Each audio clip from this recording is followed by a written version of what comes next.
If you type a lot in Chrome, whether it's in emails, forms, comments, or documents, then turning on Enhanced Spell Check can seriously help you catch more mistakes before you hit send. In this video, I'll show you exactly how to enable Enhanced Spell Check in Google Chrome in just a few simple steps. If this tutorial helps you out, please hit the like button and subscribe for more quick tech guides like this.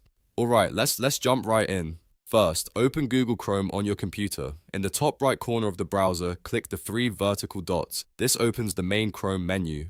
From that drop-down menu, click Settings. Once the settings page opens, look at the left-hand sidebar and click Languages. This is where Chrome keeps all of its language and spelling options. Now scroll down on the right side of the screen until you find the spell check section.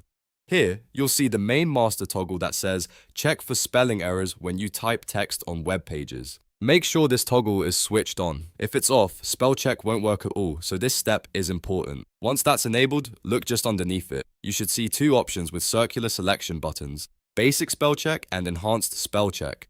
Basic Spell Check will catch common spelling errors, but Enhanced Spell Check gives you a more advanced level of correction and can help improve the quality of your typing even further. Click the bubble next to Enhanced Spell Check to turn it on. As soon as you select it, Chrome will start using the enhanced option for supported text fields on the web. And that's it. You've now enabled Enhanced Spell Check in Google Chrome. From here on out, Chrome will do a better job helping you spot spelling mistakes while you type. If this video helped, don't forget to like, subscribe, and turn on notifications so you won't miss the next tutorial. Thanks for watching, and I'll see you in the next one.